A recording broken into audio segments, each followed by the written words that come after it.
Live everywhere. Daily Kos Radio on netrootsradio.com presents David Walton. Kagro in the Morning Show.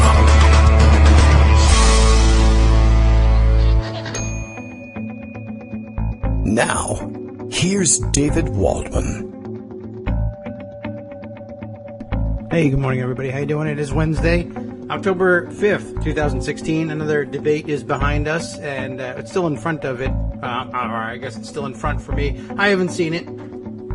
I never do. You know how it goes. I actually made an attempt to watch today, and I guess Bill noticed this morning, because Bill's got his tweet all the way from Portland, Maine, which via the internet doesn't make a great deal of difference. It's like he's right here beside me. Hey, Bill, how you doing? He wants to know whether, now that Daily Kos Radio is live, Kagro X, me, David Waldman, is really refusing to share pineapple with Greg Dworkin, our own Dem from Connecticut, and Joan McCarter. I am not refusing. It's simply, it will be here for them if they want to show up. Last night, I missed the debate because I had to go out and get pineapple. This is pretty close to I had to wash my hair as far as excuses go.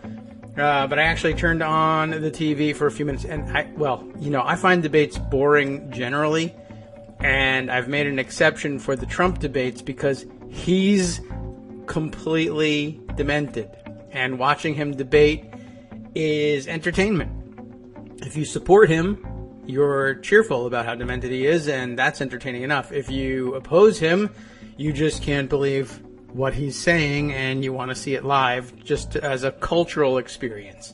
Everyone should go to a Grateful Dead show, when they had the chance to do so anyway. Everyone should go to a NASCAR race, really, I think, and everyone should hear Donald Trump speak once from beginning to end, just so you can say you did it. I think that's basically where I come down. I did get the pineapple. It's nice and ripe. If you want to, you can drop by and have some. It's one of very few fresh fruits and vegetables that my older son will actually eat. It's imperative that we have pineapple when it's available so that he eats his fruit and gets his one fruit a day. It's very tough to get him to do that. I don't know. Maybe things will change in the future, and I'll watch debates or buy canned pineapple or something like that. I don't think that's quite as good. Neither do you. In all honesty, everyone agrees with me, and can't we just, I think we're out of time. We should just leave it at that. The debate happened. I see that it happened. I now see people speaking about it on Twitter. I didn't even get to watch people talk about it on Twitter. I also got, as I said, distracted by the movie Black Mass, which is a weird title for the movie about Whitey Bulger.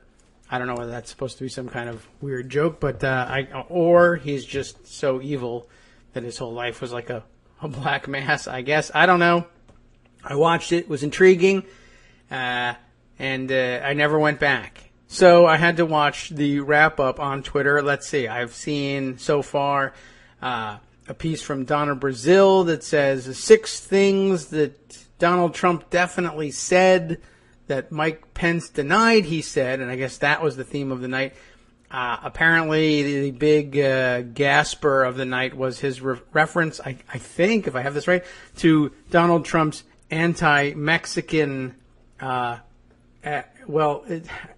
point out, of course, if I say racism, well, Mexican isn't a race, ethnocentrism, xenophobia, however you want to label it, as the Mexican thing, which I don't even really understand what he thought he was doing with that one.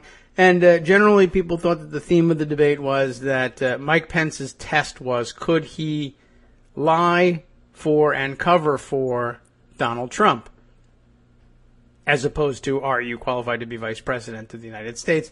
And being a traditional politician, I think he was likely to be able to pull that off, and he did. And now the debate is with the national political media over whether or not it is a reasonable thing to do to say that he won the debate on style because he didn't set anything on fire or make armpit fart noises or any of the things that Donald Trump is most famous for.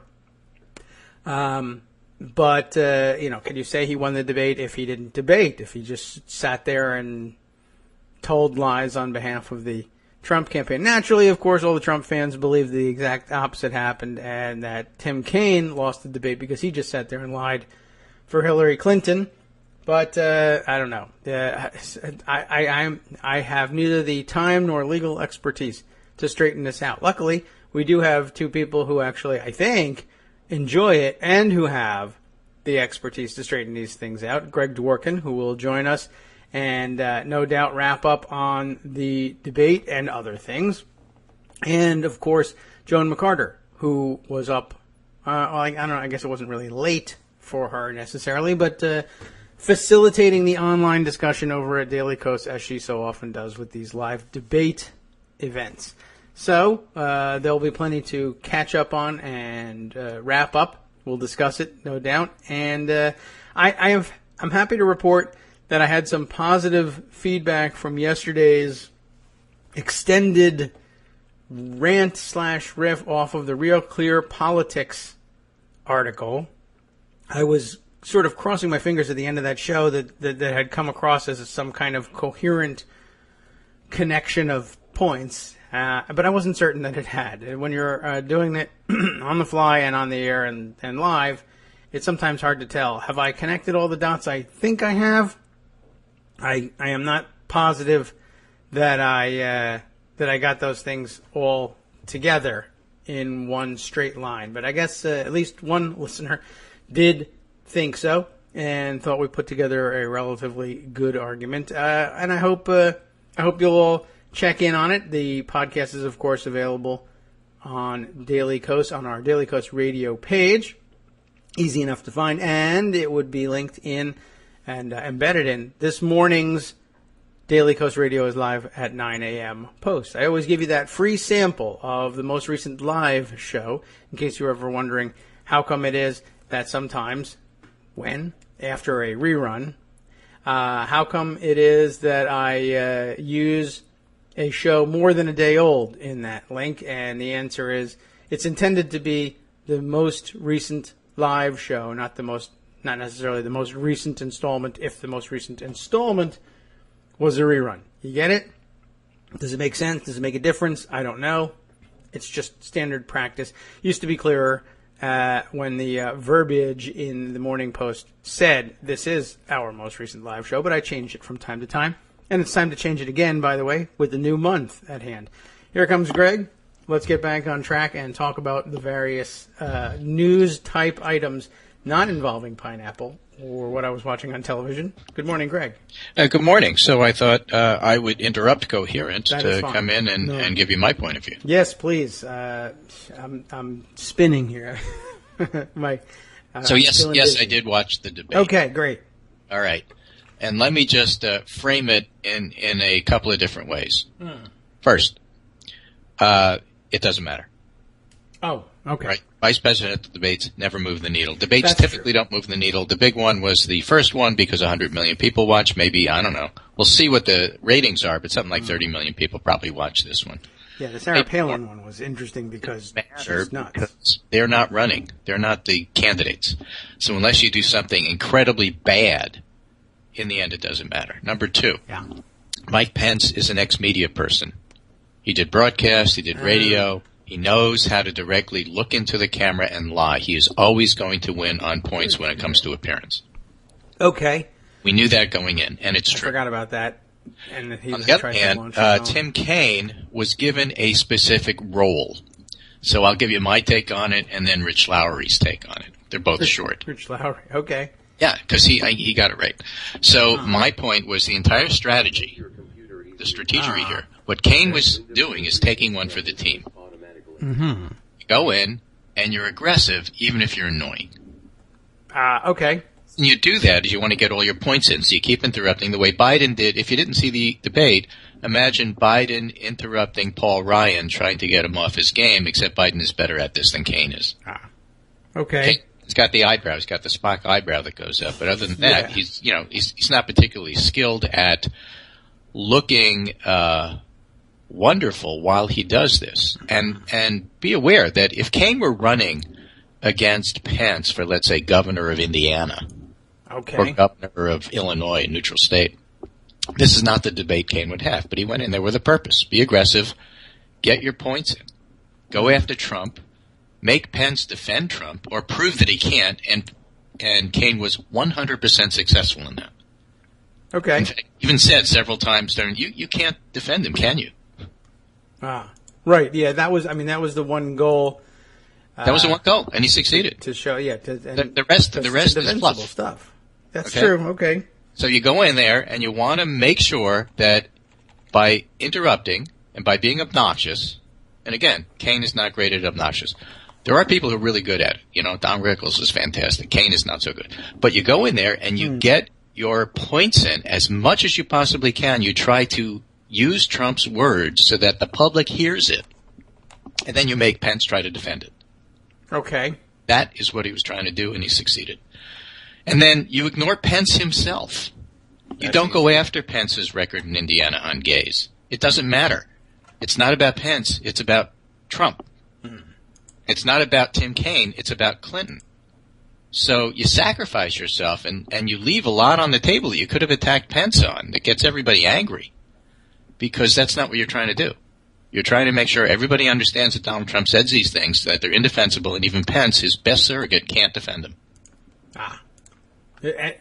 Well, he's not really his... I don't know. Does he think he's his best surrogate? Giuliani? Come on. Well, I don't know who he thinks it is. The best he has, a loyal Republican who speaks to the Republican base, who can talk to evangelicals and says nice things about Donald Trump. This is absolutely his best surrogate. He has nobody else. Okay. I don't know what he thinks, but who cares? He's nuts. It's bad. It's a pretty low bar. But I'm just saying, he's very good at this. He's very loyal, and he's done everything Trump has asked him to do. And Trump can't be happy with his performance. Okay. Because he didn't defend Trump. That's true. I mean, if it's not about Trump, then it's no good. Even if he didn't need defending, you didn't even talk about me at all. Right. So anyway, so that's my point. What does Rich Lowry say? Kane's strategy, lose debate but quote Trump a lot. Pence strategy, win the debate but don't defend Trump. Yeah. That's what happened. And so when you go and you look at it the next morning, you have two ways of looking at this. One, how did it work? How does it work? Well, how do we know how it works? We know how it works with these spot polls that aren't always correct, but usually are a whole lot more correct than the pundits who pontificate and get it wrong. And the pundits will say, oh, he was so smooth. Pence is really good at looking directly in the camera, lying, and looking sincere. He won the debate. Okay. That's not what the public said. No? Good. The public says, when you ask who won the debate, Mike Pence or Tim Kaine, this is a CNN poll, Pence 48, Kaine 42. And that's probably right. It was about correct. In other words, Pence definitely won on style, and Kaine won on substance. Style trumps substance, no pun intended. So Pence 48, Kaine 42. That sounds pretty fair. Okay, well. But the more important second question, which the pundits completely ignored, who better defended your running mate? Kaine 58, Pence 35. Yeah. Well, as one of our Daily Kos commenters pointed out, in the big scheme of things, the latter is much more important than the former. That's a 23% spread. It's certainly true. And what happened is, Kaine went in and he did his job, took one for the team. It's not about him. He accepts that. Pence went out and sold Pence. And so you have a whole bunch of pundits this morning, taking a step back and said, let me just read a couple to you. These are from Twitter. They're on the Pundit Roundup this morning. The exchange on choice, where Pence and Kaine talked about their own religious views about choice. The exchange on choice did more harm to the GOP ticket with women and young voters than anything else tonight. Have a lasting impact. Patrick Murray's a pollster, said Pence won the debate, Clinton won the debate too. Okay. Spin on CNN, Patrick Murray goes on to say, Mike Pence served himself better than he served Trump, and that's exactly what I was saying. Yeah. Okay, and Ian Millhiser pointed out there was a debate moderator who was just awful, who couldn't control a debate, who had almost nothing to say. The best parts is when she just stepped back in the background and did nothing. So Ian Millhiser says there are 3 debate takeaways. Kaine is still the favorite to be the VP. Pence has a promising future in broadcasting. And Quijano, the moderator, does not. Where is she from? I didn't recognize her. CBS. Huh. I guess I just don't watch CBS News. And moving on, because again, in the end, it's not really going to be like the huge hype. It doesn't matter all that much. We'll talk about other things. But I think the comment of the night came from Evan Smith of the Texas Tribune. All who right. was watching it on MSNBC and noted Chris Matthews is complaining about a guy who interrupts. Well, it brings out all sorts of realizations for everyone. It's a I look hear in the mirror. Scarborough complaining about the same thing. Okay. That's So I know problematic. from people who interrupt. They interrupt you every morning. This is I mean, true. I don't complain about it, and I complain about people who do it. It's New York, okay? If you're not interrupting, it means you're not listening. Yep. See? See? I don't know. That wasn't even much of an interruption. Okay, well, I think I'm not too worried about the interruption parts anymore. That seems to be standard debate fare. He knows it turns off Republican suburban women who are left-handed and, drive Priuses. Everybody knows that. Right. That's the But prize actually, it this doesn't really time. matter. I heard one focus group basically said, yeah, we thought that Pence won, but it's not changing any votes, and that's about the summary. That's about how I would imagine it. I don't know if I want to have any more vice presidential debates. I guess it's important to get a look at, is your vice presidential candidate, competent at all? And that wasn't really a question here, so it wasn't that interesting in that regard. They should ask that. Are you competent at all in any way? True, but they had a format. I mean, and to be fair to the moderator, the candidates agree to this format. 9 questions, 9 areas, in 90 minutes. Okay, well, that allows for... So in theory, you have 10 minutes for each question, but the moderator kept interrupting whenever it was getting interesting and they were talking about substance. She would interject and change the subject, and, it was terrible. Well, There could have been some really substantive foreign policy discussions here. Didn't happen. Could have been some really substantial discussions about Black Lives Matter and race. And just as it was starting to get interesting, change subject, go on to something else. So it just felt cheated. it is weird. Well, yeah, you hope for a moderator who's able to change things on the fly and say, well, we were going for 9 subjects, but subject number 6 is really going well here. Yeah, why don't you just drop number 9 and just stay on the topic and let Of them course, talk? yeah. So I they didn't say do that without having to be on the receiving end of tweets like, how come there were no X questions? How dare you ignore it? And God help you if that's this person's issue. How could there not be questions? Because we only have time for a certain number of them. So anyway, that's that's a story there. I thought the whole thing was semi-boring. Well, me too. PolitiFact says Kane was 79% true and Pence was 31% true. Yeah, And probably. each, partisan group is going to say, you see. Right. Yeah. There is one thing, though, that Pence said that piece. actually struck people. Yeah. And is actually making the rounds this morning. And again, it may have looked that Pence was smooth and silky during the debate because he knew how to look at the camera and lie. But today is the day you go back and fact check everything they said. And that doesn't make them look nearly as good. And that is the thing that, that's why you can't always go by who you thought won the debate the first day. So it's a lesson that people have to learn over and over and over.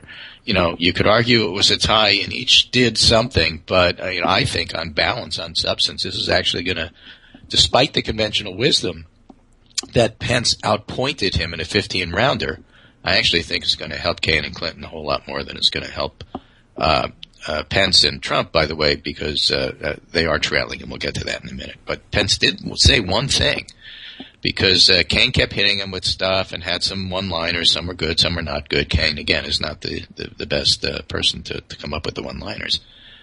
And Kane brought up Trump's obnoxious comments about Mexicans. Yeah. And Pence looked at him and said, oh, so you keep whipping out that Mexican thing. Yes. Okay, that's what it must have been. So that Mexican thing is trending. Yeah. And deeply offended a whole lot of people. Yeah, I can imagine. Because Pence just brushed it off as being nothing, when in fact the comment itself about rapists and such is a huge part of Trump's campaign, who he's never apologized for. Mm-hmm.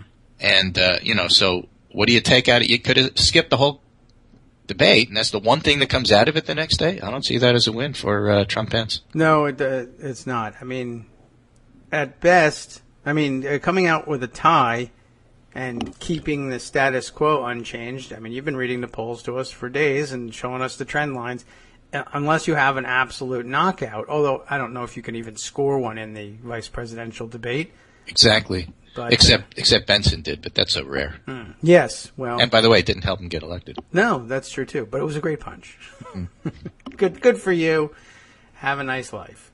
Right, exactly. Okay. Because you'll never run for office again. Yeah, well, that was largely which is true. That punch was so powerful, it completely destroyed young Dan Quayle's career forever. Well, yeah. I mean, minus the 4 years he spent on the dole, but okay. Yeah, but after that, nothing. Yeah, right. That's true. We had to get rid of him eventually, and we have. And I even remember stories afterwards which made you laugh, like, well, we asked Dan Quayle, who's one of the best strategists for the Republicans. Everybody, yeah, exactly. He said, what? Right. You can't even say that if he fed that line to you himself. Nobody thinks that. I hadn't thought of him at all for years until Mike Pence was trying to answer the question of who would be your vice presidential role model, and he said Dick Cheney, and everybody kind of laughed at that, and then I realized, well, really, he's got nowhere to turn. Right. Who's he got? So. Anyway, so that was the debate. Meanwhile, more polling out, and interesting polling at that. Reuters Ipsos has their latest poll, Clinton up 7. But the more interesting piece about that, they asked the question, and I have this on the pundit roundup this morning. It's the top graphic on the Reuters Ipsos poll. Answer the following question. Fill in the blank. Paying no income tax is fun. Smart. Oh, sorry. If you're a private citizen, 50% said it's smart. If you're a presidential candidate, 46% said that. Yeah. It's not like an overwhelming number of people say, gee, that was the smart thing to do. But the other questions are also interesting. Paying no income tax is unpatriotic. 61% if you're a presidential candidate. Yeah, that's problematic. Yeah. Selfish. 67% said that if you're a presidential candidate. Yeah. So Trump says, of course I paid no taxes. It's smart. Less than half the population agrees with him. Well, that's good because less than half the population is going to vote for him. But in terms of it being selfish and unpatriotic, 2/3 of the public agree with that. Yeah.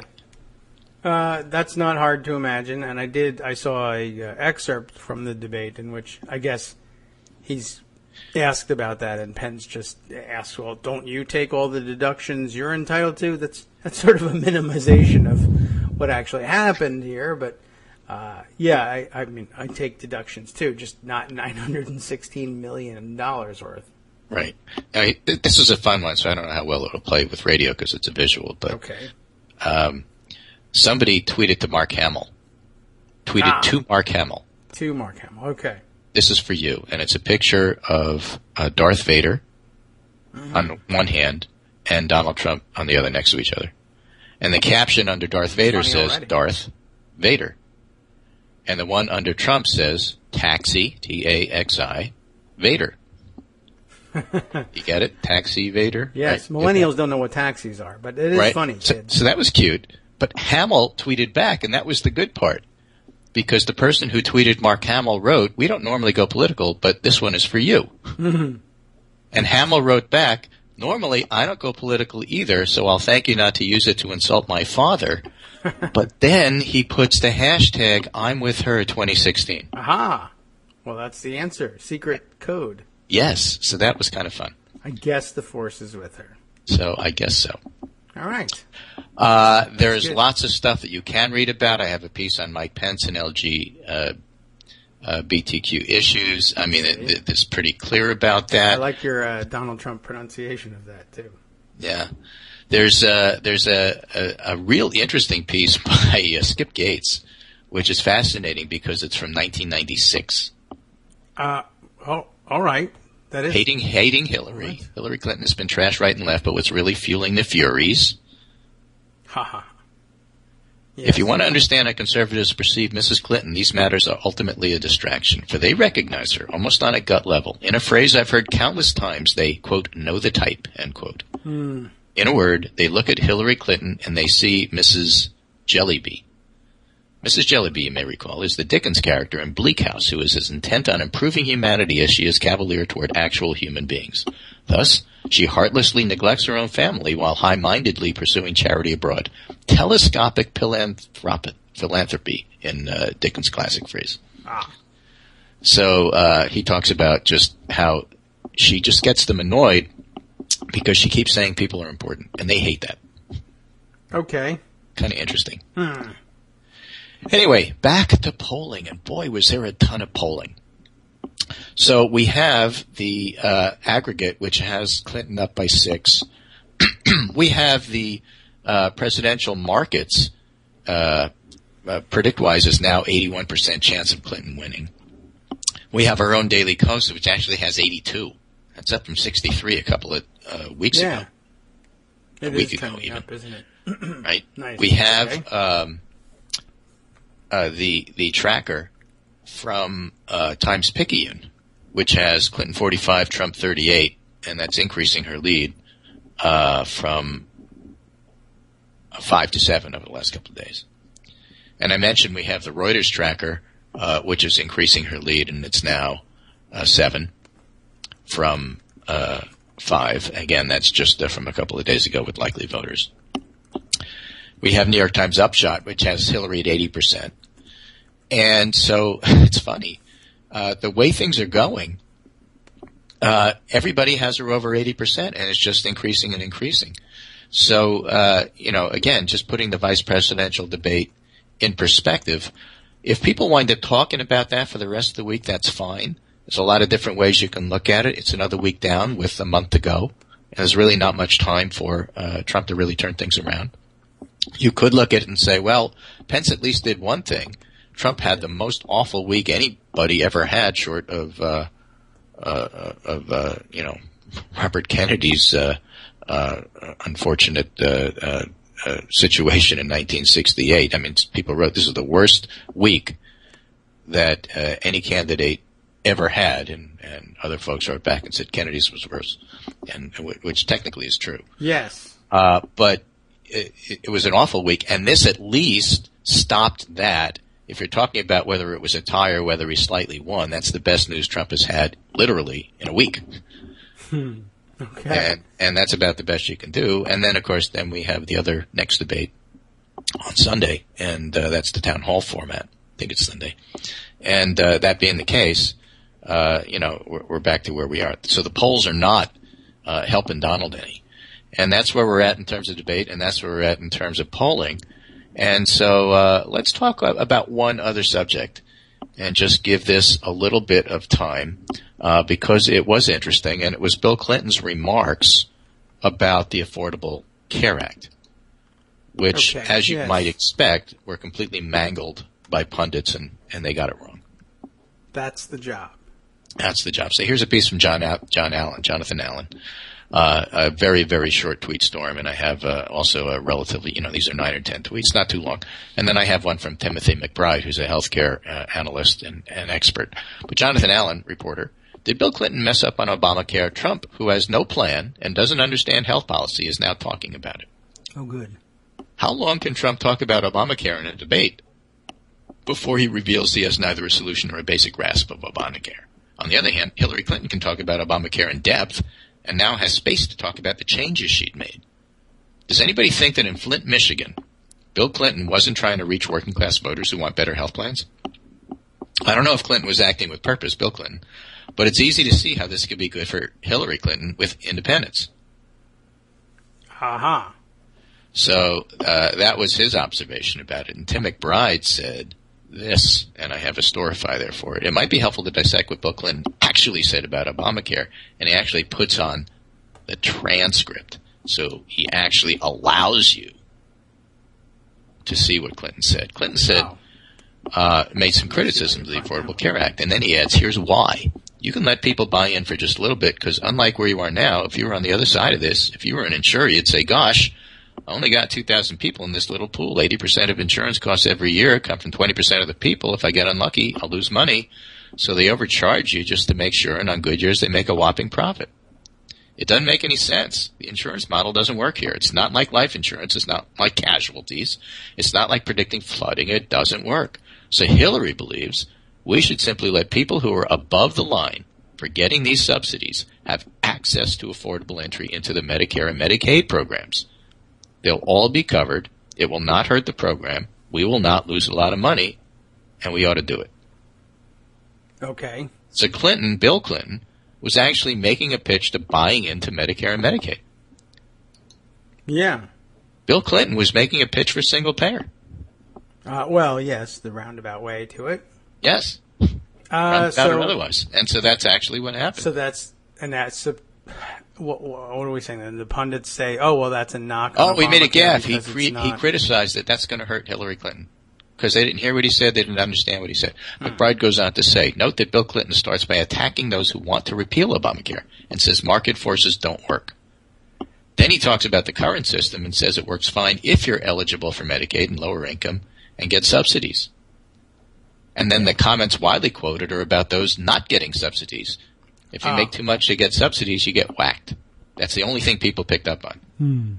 Clinton is pointing out that those above 400% FPL have to pay full cost of market-based premiums, which are rising, and also pointing out that the pool of people buying individual insurance is small and the insurance model doesn't work. So they sound out of context, like he's saying Obamacare is a crazy system. That's a misinterpretation. His comments are about one piece of the system, and he's also where all of us are. ACA is working, shouldn't be repealed, and needs some fixes. And finally, note that Bill Clinton is calling for reform to fix this. Let people buy into Medicaid or Medicare. In other words, tweak the Affordable Care Act. So those are the comments in context that Bill Clinton made. So when you hear a passing reference to it, because somebody refers to it on cable TV for 30 seconds without understanding what went on, that's what went on, just so you know. Well, all right. That's perfect for our show then. And, if you're going to try to make the case, oh, well, Clinton's remarks are going to hurt Hillary. No. Yeah, that would be the second go-around of this something, it's a mistake, it's going to hurt Hillary. And it's a Kinsley gaffe. He accidentally said the truth. Yeah, that's got to be a new category of gaffe somehow. Right. That's actually helpful by accidentally saying the truth. That's true. Well, I guess it's a good follow-up to the attempt to manufacture controversy or strain as between Hillary Clinton and Bernie Sanders again in misinterpreting, I think. I saw that one when it came out, and I kind of read it, and I know where, like, for instance, I think I first read about it from a Lee Fang article. And I like Lee, and I know where his sympathies lie, and I said, I better read this. And I did, and I read the transcript, and I said, yeah, they really seem intent on creating controversy where there is none. I would not be surprised to hear Bernie Sanders say, there's nothing wrong with this. And I think within 2 days he did. But, he's carrying water for her because something. Why? Because he exited the Democratic Party or something? Is that the big problem? And he still seems to interpret it just the way I did. I don't know. That's weird. Right. Anyway, that's my summary for today. Just thought you might find it interesting. And even if you didn't, I have this lot on the show, so I came to talk anyway. Right. It's too late now. Joan will be on and straighten everything out and tell us what really happened. Yes. But thank you so much for having me. This is great work. And speaking with my friend David Waldman, Kagro in the morning, this is so much more satisfying than yelling at the TV. And I thank you for the opportunity. And for you, those of you at home listening by podcast, download, however you do it, we're very happy that you do. David will take it from here. He'll have some guests. He won't have some guests. We'll see what happens. Who knows? And we'll be back tomorrow. We'll do it again. Yeah, we will. Thanks very much, Greg. I appreciate it. I'm glad you enjoy it as well. All right. Take care. Thank you. You do the same. If you are finding yourself yelling at your radio right now, well, for one thing, I guess I would say, we're not on your radio in all likelihood, unless, of course, you live in the Washington, D.C. area where you can pick up 1480 AM We Act Radio.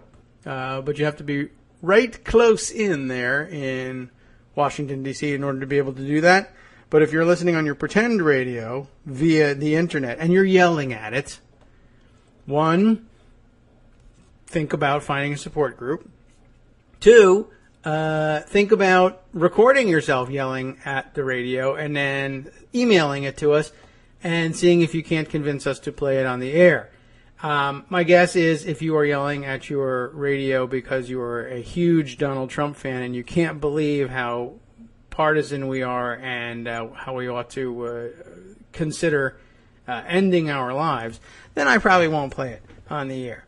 But, of course, if you if you're civil about it, then boring. But hey, make it a good one. You want to change our direction? Disagree vehemently with something that we said, but in some way that might be actually helpful and constructive and booting the ball forward here for a relatively progressive crowd. Well, we can play that. We can take it. I mean, I don't love criticism. It's not my favorite thing in the world. I'll admit that. But got a serious criticism of the way we've been covering something? Go for it. Why not? We don't have enough of that on the show, and that's because I don't allow it ever. But it's hard for me to do my own self-critique. Although, I don't know. I think I spend a lot of time on that inadvertently anyway. But let's say you have something in particular that you want to add to the show. Or maybe it's not a critique. I would not recommend necessarily recording and submitting a lengthy homage to the show. That's not necessary. But if you wanted to change directions and say, this is something that ought to be covered, why not give it a try, as our friend Rosalind McGregor often does. I have another piece here, by the way. I don't know if I think I'll save it for tomorrow when we've got a little bit more room in between guests. But as I mentioned, a long-term piece that wasn't as pressing about the Michigan governor's gubernatorial, I like to use that word if we can, gubernatorial race in 2018. So we've got a year before that one goes stale, at least, right? But we'll try and get to that one later on in the week and peek instead at a few things tucked away in pocket, a few of the reviews that I picked up on last night's debate, so we can get some of those things out of the way. Here's a note from Greg pointing me at a tweet, so this should be interesting. Let's take a look at what is this? Ew, Donald Trump is in it. Trump calls tax avoidance smart. Most Americans call it unpatriotic. Okay, that was the poll that we were talking about, that we had the visual before, but now this is a tweet from John Storr at Yale. So that'll be good for our wrap-up post that Scott Anderson helps us with each afternoon. What is this other? I've got one more note here. Let's see.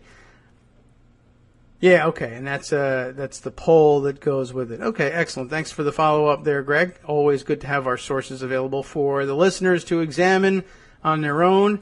That's one of those things that keeps us in the progressive quadrant there. Take a look at the evidence for yourself, and if you don't agree with us, we will kick you on the way out the door, but, at least you'll have reached your own conclusion with your own review of the evidence and on your own faculties, you dummy. All right. Let's see. What else have we put aside? I mentioned to you that Donna Brazil, I guess I thought she was promoting her own piece, but she is in fact linking to someone else's piece. Henry C. Jackson, interestingly enough, who can't actually be the Henry Jackson that comes to mind for old people when the name comes up, but I don't know. It doesn't say anything about his background. Maybe he's a younger relative. Anyhow, 6 things Trump definitely said that Pence claimed he didn't. Let's take a look at that to share with those of you who, like me, missed the entire debate. Pineapple, movies, whatever you were doing. These are the 6 things that I guess that sounds to be like what characterized the debate. Lots of people just really keyed in on the fact that Pence not only wasn't defending Trump, but to the extent that he offered up anything that could be viewed as a defense, it was a lie. He didn't say that terrible thing. He did. All right. Let's see. Tim Kaine came into the vice presidential debate with a clear goal: make Mike Pence own all of Trump's most controversial moments. That does sound like the same encapsulation of the goal that most other observers have mentioned. But Kaine was unable, with Pence successfully parrying his attacks as the debate dissolved into a string of interruptions and contradictions, with each of the candidates peppering the other with rhetoric, but neither landing a knockout. After, Pence was lauded for his debating acumen and on efficacy. The strategy scores high. Scored on accuracy, however, Pence was far worse. Fares far worse. The main tenet of his strategy was to deny Trump ever said any of these things to begin with, despite the fact that many of the statements were both real and part of the public record. Here are 6 Trump statements that Pence attempted to tweak, massage, or erase altogether. 1, on the tax returns. Tim Kaine said Donald Trump started this campaign in 2014, and he said, if I run for president, I will absolutely release my taxes. He's broken his first promise. Mike Pence said, he hasn't broken his promise. Okay, what Trump actually said is here in 2014, while sitting down with an Irish television station. Interesting. Donald Trump said, if I decide to run for office, I will release my tax returns. Absolutely. That's a good word for it. Adding, I would love to do that. While saying he will release his tax returns when a federal audit is complete, Trump surrogates, including his son, have implied that that won't actually happen. Trump has also said that only the media cares about his tax returns. As far as my taxes are concerned, the only one that cares is the press, I will tell you, Trump said in September, and even the press, I will tell you, it's not a big deal. So I guess, unmentioned here, there's no conclusion, except I guess you can draw your conclusion from the title.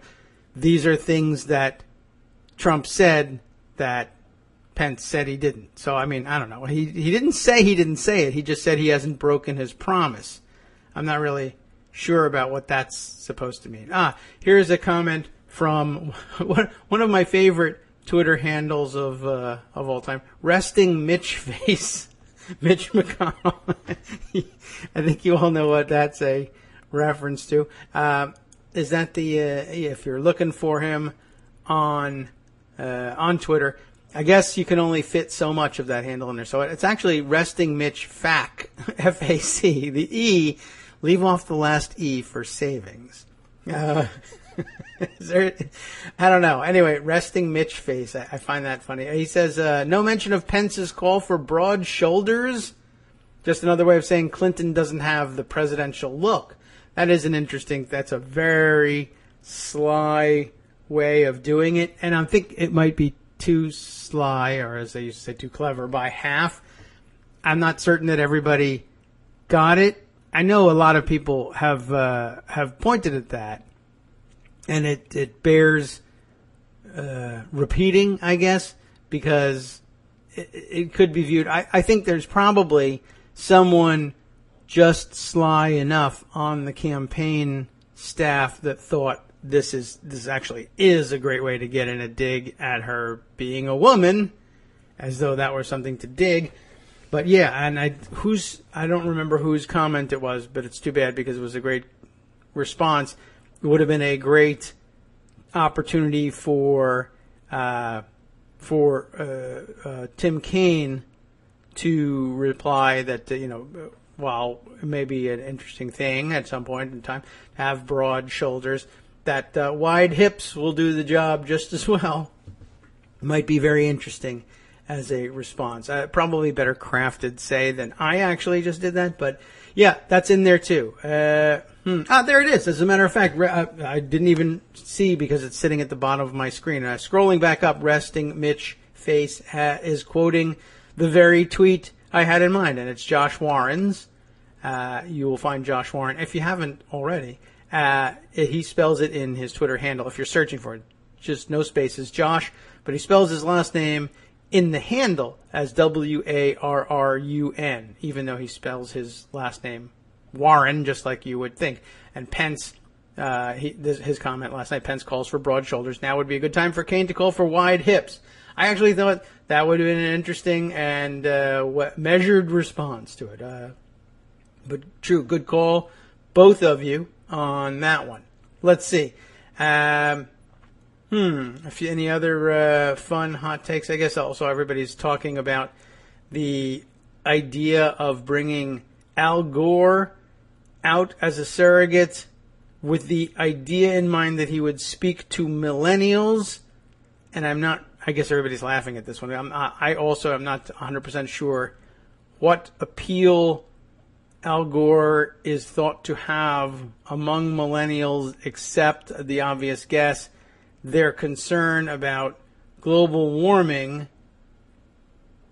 which is very real and very widespread among millennials, at least among gettable millennials. But I don't know how much they associate it even with Al Gore. I mean, the connection is obvious, but I don't know if that's the way they think of it. It's a bit of a stretch. But, I wouldn't mind seeing Al Gore out there again. That's always fun. Millennials love Brent Scowcroft, so you'll recall from a show a couple of weeks ago. So I imagine that they love Al Gore as well. All right, back to the 6 things that Pence denied Trump ever said, which he actually did. Number 2 was on Social Security, wherein Tim Kaine says Donald Trump wrote a book, and he said, no, he didn't. And he said Social Security is a Ponzi scheme and privatization would be good for all of us. Mike Pence said all Donald Trump and I have said about Social Security is we're going to meet our obligations to our seniors. That's it. What Trump actually said was, while describing Social Security in his 2000 book, The America We Deserve, and I wouldn't want to write under that title again, Trump said of Social Security, does the name Ponzi all of a sudden come to mind? And once again, I guess there's wiggle room in that, he didn't actually say Social Security is a Ponzi scheme and privatization would be good for all of us. He says, speaking of I'm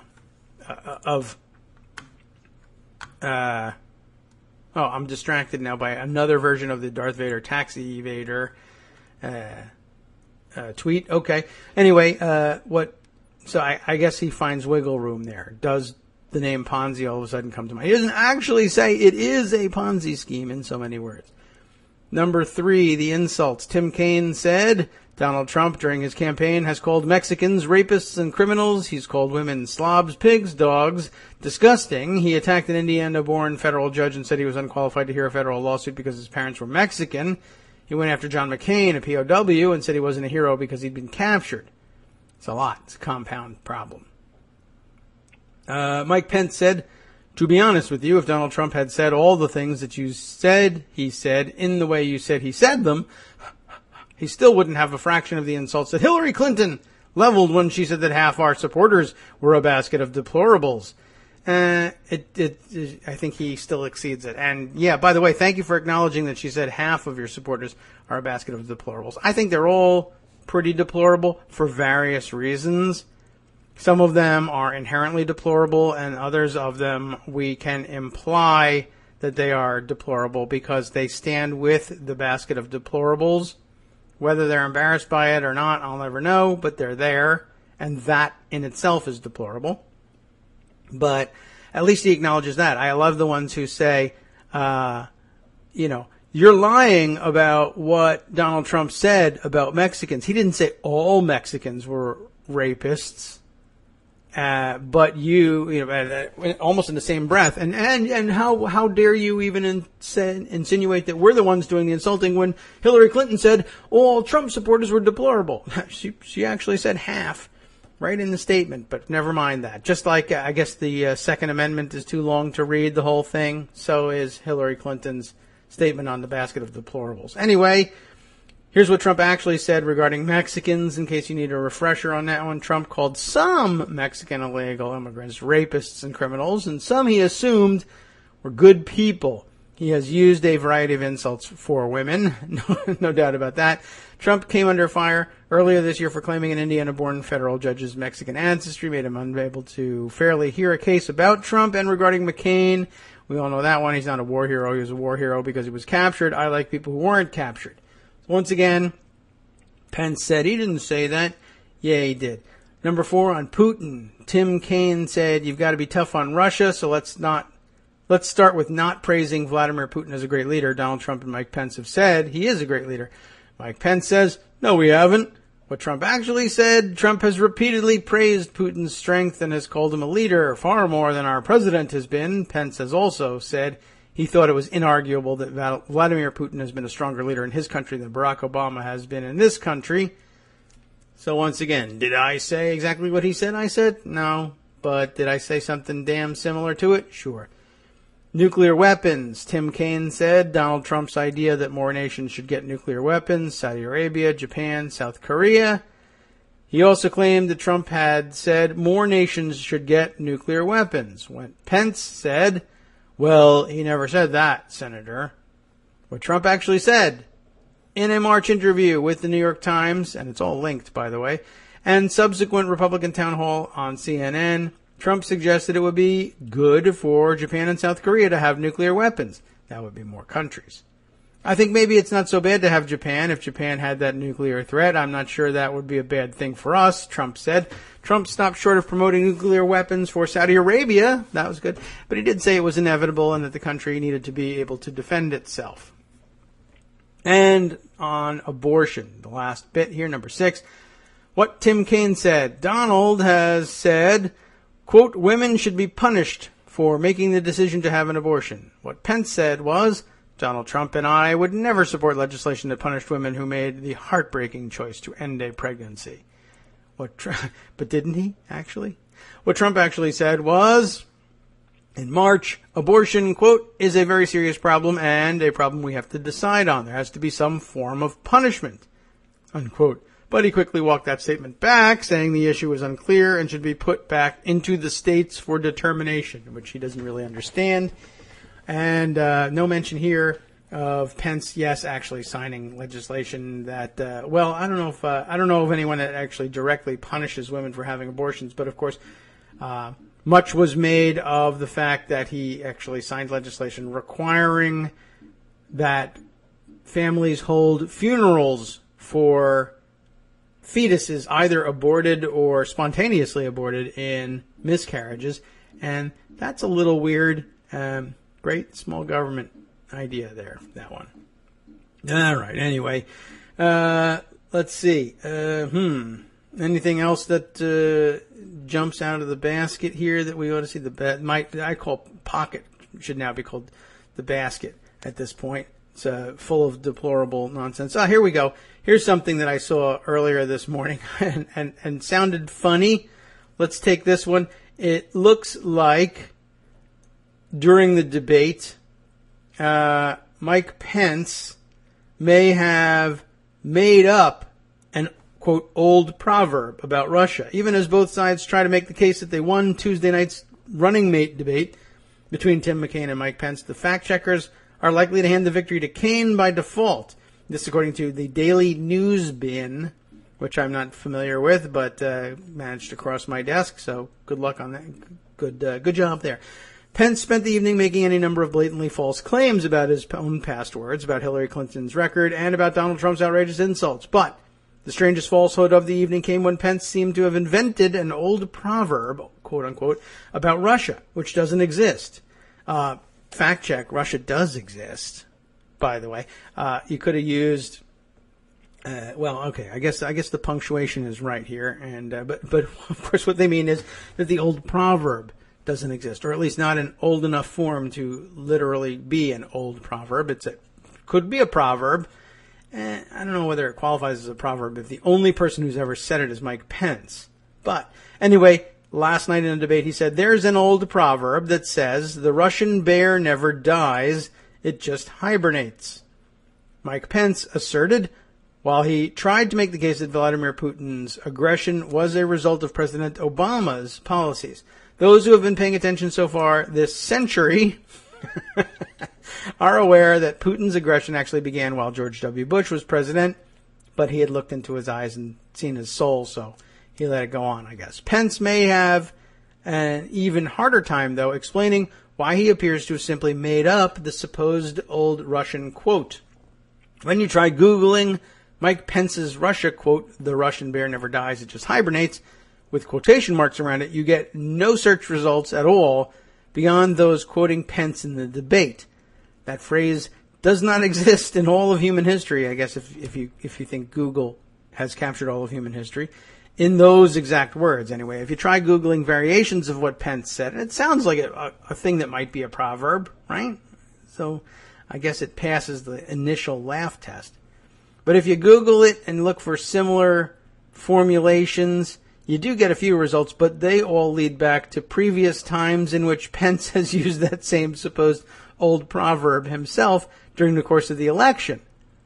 The Russian bear never sleeps part certainly exists, but the part about hibernating, not so much. I guess that maybe that's just his own extrapolation. Well, it doesn't die, so it must be doing something that makes people think it dies, or else no one would talk about it never dying. They would just say, oh my God, the Russian bear is immortal. That would be the whole proverb. But it must do something to fool people from time to time into thinking the bear has died. The Russian bear never dies. It's a zombie, could be one. The Russian bear never dies. It just is low energy, could be another. But hibernate is probably the one that makes the most sense. Points there to Pence for recognizing actual natural phenomena. Anyway, the part about the hibernating, not so much. The evidence suggests that he simply made up the second half of the quote himself during the course of the campaign and falsely attributed it to the past in order to make it sound more authoritative.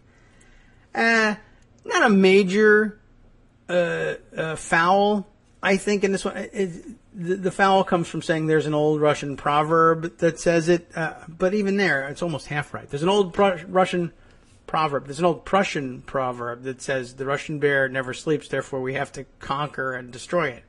But no one listens to the Prussians anymore. There's an old Russian proverb, if there is one, that says the Russian bear never dies. Great. Though again, that's really not much of a proverb. The fact that he says it's I don't know why you couldn't say, and maybe you would sound more authoritative. Maybe it's humility. That would be a rare thing, and I guess Pence might as well claim to be bringing some humility to the ticket. Why not say, as I always say, the Russian bear never sleeps, it only hibernates. And I would say, that's a good sounding observation. I would then think maybe that guy has some foreign policy knowledge. I don't know why you wouldn't claim it for yourself, but on the other hand, as I explained, and there's a serious explanation, I think, for all of that. The Russian bear never sleeps, and does the proverb not say what it is doing rather than sleeping? Because I think that it requires some kind of explanation. The Russian bear never sleeps would be something you could say too. But that doesn't really make any sense for bears. They sleep all the time and everyone knows it. I don't know. The Russian bear never dies also isn't very much of a proverb. Bears die. The Russian bear is metaphorical. So metaphorically, Russia never dies. All right. As long as there's a Russia, that also is not much of a proverb. That's like saying, there's water here. It's a keen observation, sir, but it's not a proverb. Well, the water here never dies. It only hibernates. It could be really deep, possibly, but I don't know. Well, okay, not a major issue, but no reason to attribute it to an old proverb, I guess. But again, maybe he's just too humble to say, this is something I say all the time, and I'm brilliant. Okay. Let's see. Here's something else I wanted to bring up. I had to email myself in order to remind myself to do it. Yesterday, when we were reading that Real Clear Politics piece and talked about it for like an hour at the end of the show, I sort of ranted about it. It wasn't that it was wrong or anything. There was just a lot that I wanted to connect from it. You remember all of that. And we were speaking about... What? About, oh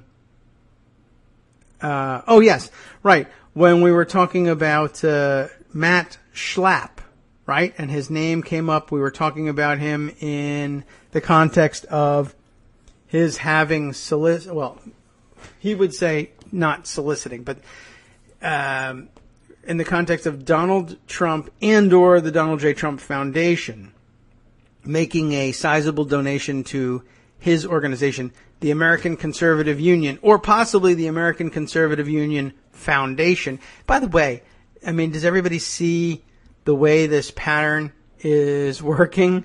Thank you. Athena in 5000 has solved the mystery, by the way. It says the proverb is, the Russian bear never sleeps when it's in New York City. That's the one. The bear that never sleeps. The big bear apple bear thing. I don't know. Well, okay, that's a possibility. We've mixed our metaphors. Anyway, yesterday, Matt Schlapp, American Conservative Union, donation from Trump. And again, the issue is there's Donald J. Trump and the Donald J. Trump Foundation.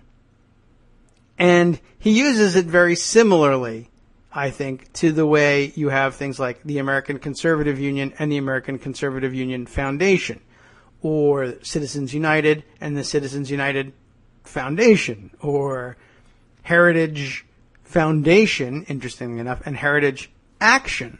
They have the two different, so you can put your money where it will get you in the least amount of trouble, but still, certainly Donald J. Trump knows what comes in and out of Donald J. Trump's pocket, and at least what goes out of the Donald J. Trump Foundation's pocket. Similarly, the American Conservative Union keeps a close eye on both. And the head of those organizations, that's Matt Schlapp. And I mentioned him yesterday in this story about how he got, how much was it? $50,000 or so from one of the two incarnations of Donald Trump, whether it was the foundation incarnation or the person, the natural person, Donald J. Trump. And that after he got $50,000 from him, and later some additional sum in 2015, but in 2013, something like that, $50,000 finds its way from one incarnation or another of Donald J. Trump to one incarnation or another of the American Conservative Union. And the American Conservative Union runs CPAC, which we're all familiar with because that's where all the nuts go to give their speeches. And it is a major event every year, and everyone loves to cover it and point and laugh at how ridiculous the people are. So it made a certain amount of sense. Nobody ever really questioned, nobody ever really stopped to think about how does Donald Trump get himself involved there, because the answer is crazy people go there to speak. He's crazy and loves to speak. Therefore, you're going to see Donald Trump there. But so I was almost a little bit surprised to find out that there was a $50,000 donation to the American Conservative Union Foundation, that being the nonprofit arm of the group that organizes CPAC and sets its program, and voila. And then later on, also Trump, just the person, is listed as a CPAC sponsor in 2015, though ACU Chairman Matt Schlapp in the face, did not respond to an email from Real Clear Politics asking whether Trump's foundation footed the bill or he did. An important question, great follow-up for David Farenthold if he has seen that one. And I scratched my head and I said, Matt Schlapp, I know we made the Schlapp in the face joke the other day, and the other day turns out to be September 19th.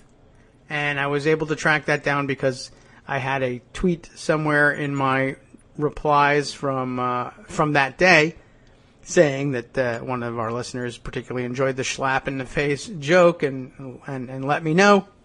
And so I was able to look it up. And so here's what it is. It turns out that Matt Schlapp came up back in back on the September 19th show. Oh, here comes Joan. Let's see. I'll bring Joan in. Hey, good morning, Joan. How you doing? Good morning. How are you this morning? Well, I've got a couple of fires cooking here, and I didn't watch the debates, so I'm glad about that. But, you should be glad. Yeah. Matt Schlapp. Matt Schlapp was in our story yesterday, and I've tracked down how it was that he got in there, and it made for an interesting follow-up, I thought. So yesterday's story was he runs the American Conservative Union and its accompanying foundation, and they run CPAC each year. And somewhere along the line, one of the two, or many more, incarnations of Donald J. Trump managed to get a $50,000 donation to Matt Schlapp and the American Conservative Union, and poof, Donald Trump begins showing up at CPAC, which is the signal to the Washington press corps that this is somebody who may very seriously run for president. Oh, well, who may seriously consider running for president, not that he was able to do so seriously. Anyway, then I remembered where we saw him. It was the September 19th show. We were reading a piece from The Hill about Republican friendships shatter over Trump. I think we might have talked about that one, you and I, a little bit. Yeah. But yeah, Matt Schlapp, that's where we last heard about him. And it was Matt Schlapp doing all the complaining. It was a story about him going to cocktail parties in Washington, D.C. and finding himself ostracized from mainstream Republican elites for his support of Donald Trump. And he was so shocked and surprised, and how could these people do this to me? We were good friends, and after all, he's a Republican nominee. I never thought it would happen that Republicans would ostracize me for supporting the nominee. And I wonder whether their disappointment in Matt Schlapp comes from, well, one, him being the head of the American Conservative Union, which was, it was noted in the story, was the nation's oldest conservative grassroots organization. And given that so many actual old-line conservative grassroots activists don't consider Donald Trump conservative, that was probably a problem. But they probably were even more disturbed knowing, as they do as insiders, that the agenda of speakers at CPAC probably generally has lots to do with who gives money. They realized probably pretty quickly that Matt Schlapp supported Donald Trump because Donald Trump sent him $50,000. And that's what it took to get the chairman of the nation's oldest conservative grassroots organization to put on the Team Trump uniform. That was probably pretty disappointing to a lot of people. I wonder whether that was what drove it, as much as also Donald Trump is disgusting and how dare you throw your weight behind him. But anyway, for those wondering where we had heard the Matt Schlapp name before, I found that out. I found the old article, and that's pretty interesting. It's a good note to have in the back of your mind for tracking the coming Republican Civil War. What I'm curious about is whose money it actually was that the Trump Foundation put into. You mean whether it came from Trump or the foundation, or where did it, assuming it whose came from money the Trump is Foundation. It? We know it's other people's money. Yeah. Whose? Well, that would have been a 2013 donation, I guess. Well, CPAC happens early in the year, doesn't it? It's like, so that would have been so early 2013. So it might have been a late 2012 contribution. There aren't that many contributors, so you can't say for sure, of course, whose money it is, since it's all fungible. But in 2012, that would still largely be, I think, the McMahon's monies, and that carpet guy. The carpet guy. And Ebbers, the ticket man. Fats. Right. I keep forgetting that that's his nickname. So yeah, probably. Well, I guess it's largely those guys. Even by 2012, the foundation was pretty much out of Trump money. Very little had carried over. Well, 2008 was the last Trump contribution, wasn't it? Yeah, and I think that Farenthold did a pretty good job documenting that he drew down the account of the Trump Foundation to near zero in between. So, I mean, it was almost like he intentionally purged the foundation of his money before building it back up again with WWE money.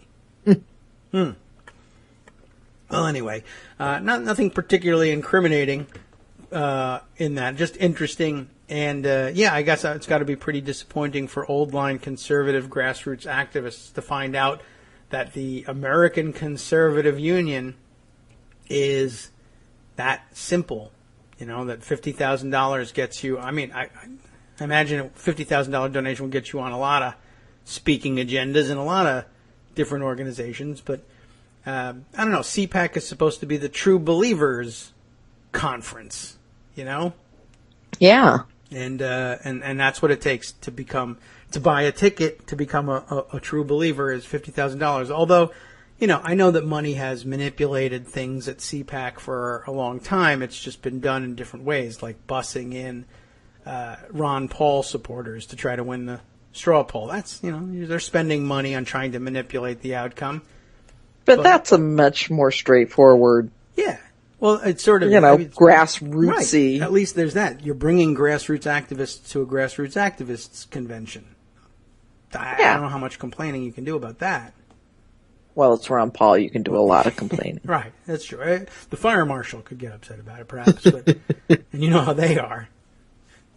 So, it revealed, I think it probably means, by the way, that almost everyone else on the agenda at least gets their start that way when you're probably launching or thinking of launching a presidential campaign.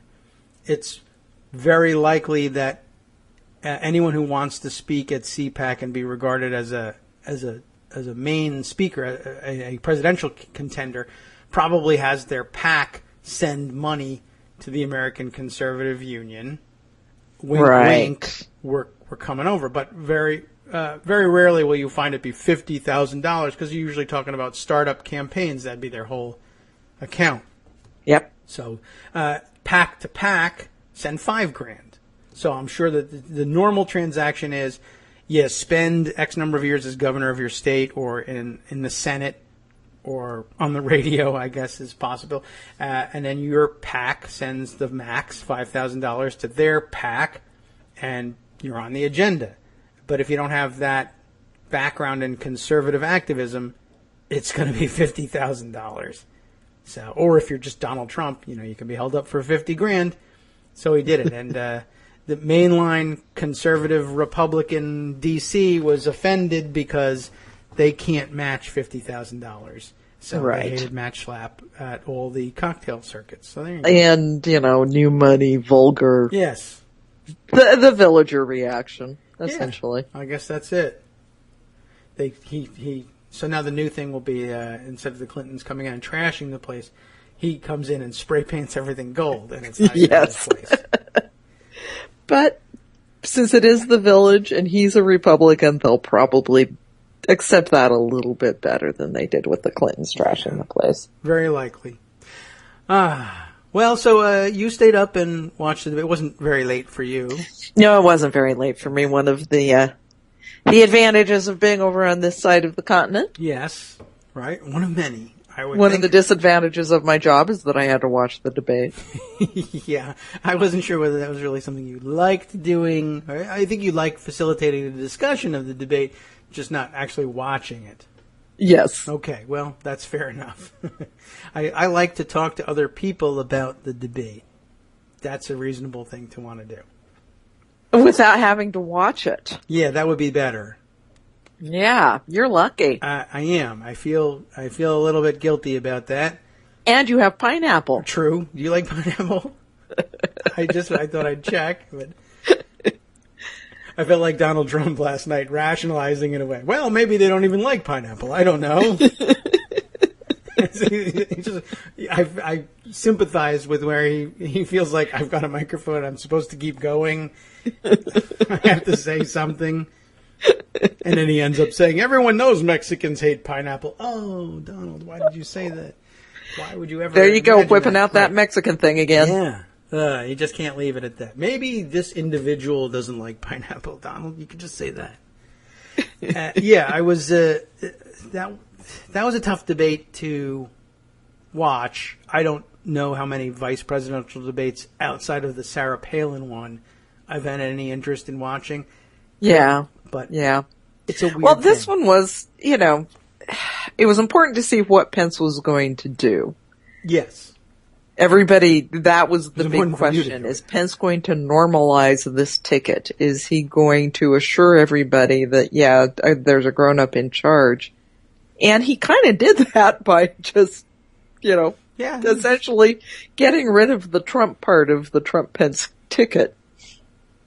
Yeah. It's always a weird dynamic, the VP debate, because on the one hand, it's important to know whether the vice presidential candidates are qualified.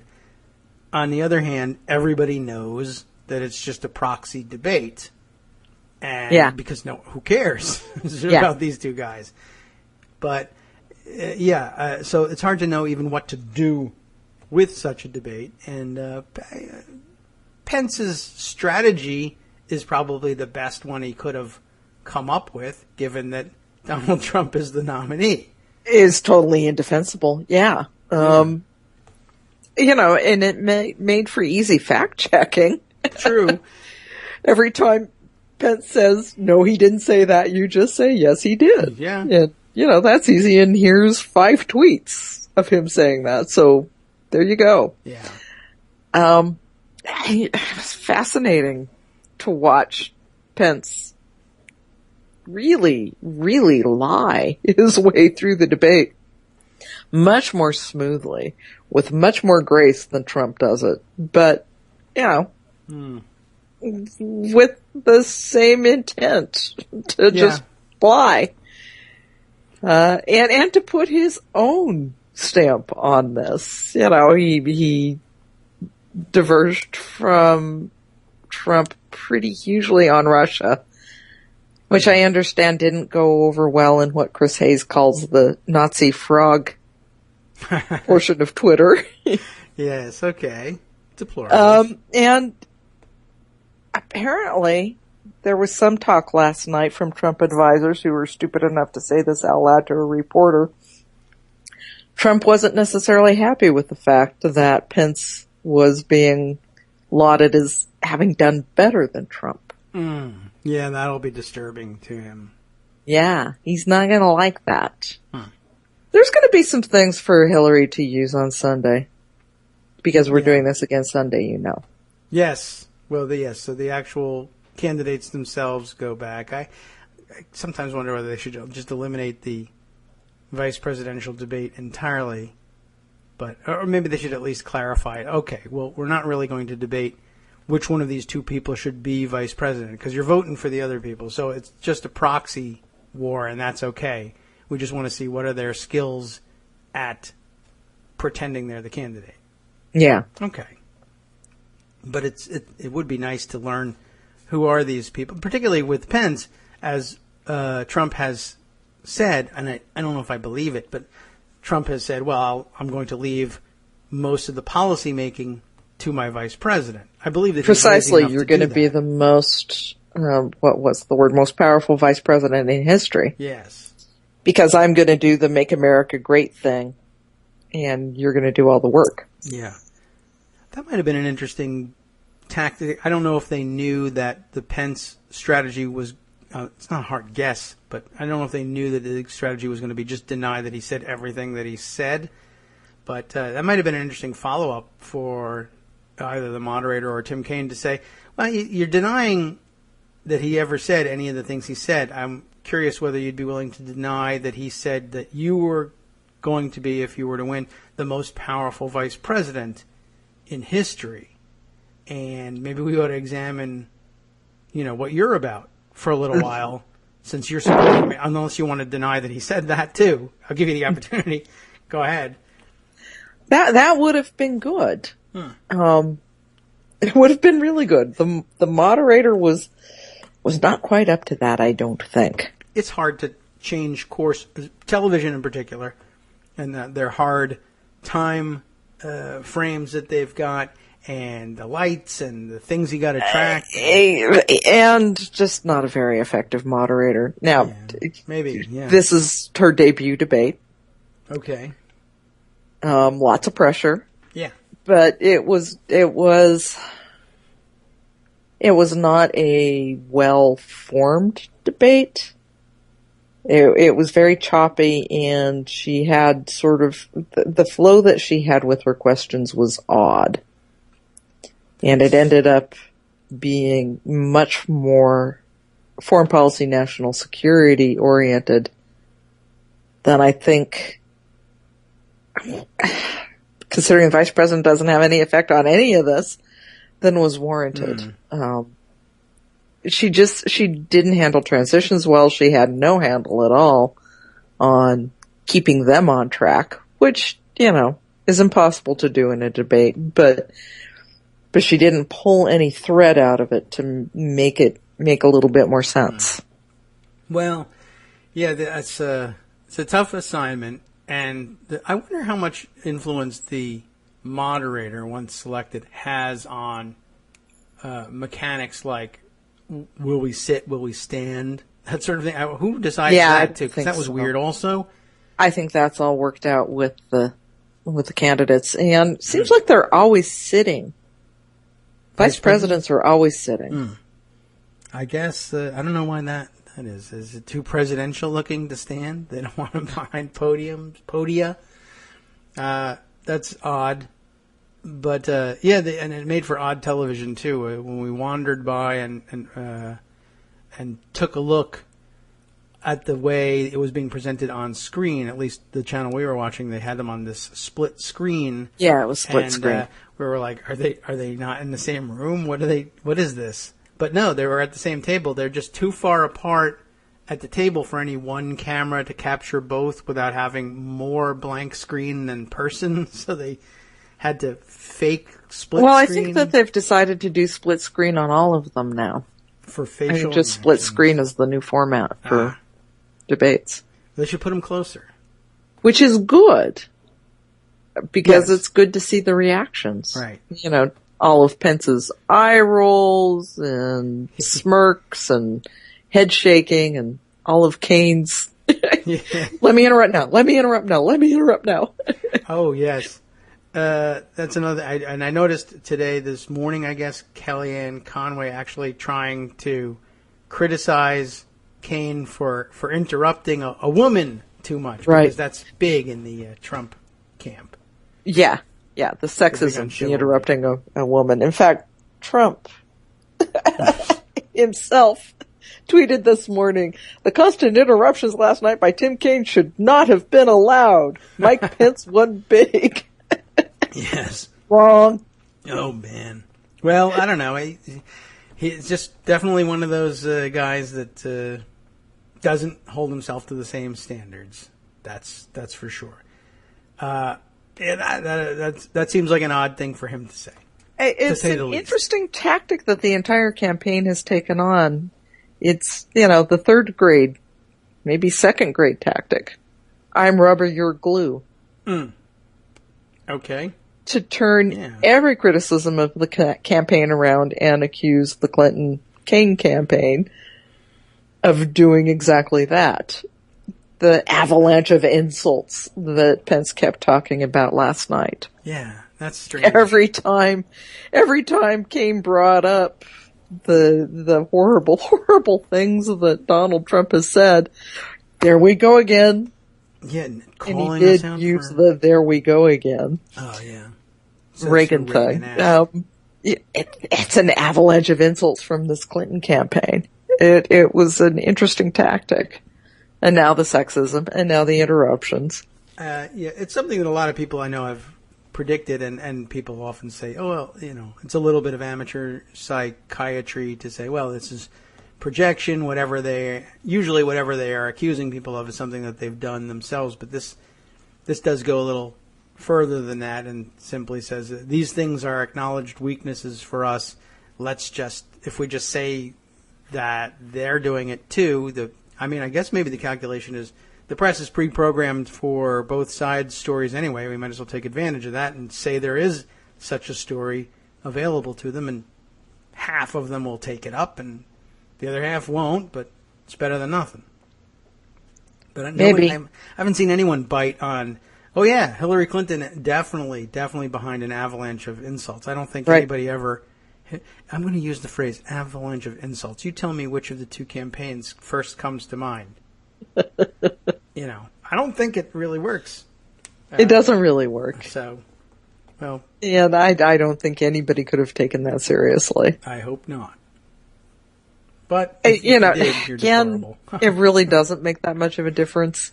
It did in the sense that this was supposed to give us a window into Pence, who might be the most, after Dick Cheney, who might be the most powerful vice president in history. So in that sense, the only real insight we got into Pence came at the end. In fact, the best moment of the debate was the faith question when the issue of choice came up. And this was where Kaine really did knock it out of the park with the question, why don't you trust women? And in all of the focus groups, that was sort of the clincher for people turning to Kaine and deciding Clinton-Kane, it was that question. And for turning people against Pence and Trump, it was that Mexican thing. Yes. That was rather rude. Why you wouldn't acknowledge? I mean, because that would have been a great debate score, really, for Mike Pence to have said, "Look, I know that. I mean, a lot of people have been hurt by the things that have been said in this campaign in the heat of battle, but I want to say X, Y, Z. Or, there's a coherent policy behind the off-the-cuff rhetoric, and let me explain it. That's what I'm here for. That's why I'm on the ticket, is to try and clean these messes up." I guess you can't say that, but yeah, he had no interest in cleaning up messes.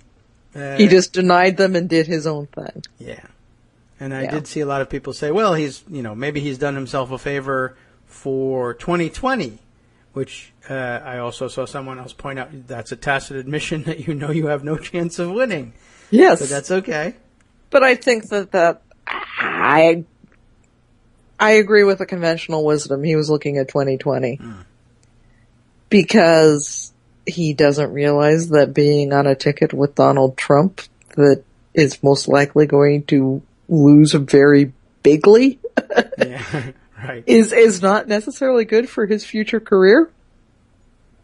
Yeah, I don't know. What do I know? We're all just watching together here. I've been calling Paul Ryan a sham for all of these years, and he's still being treated like the golden boy. So what do I know? Still a policy wonk of the first order. Yeah.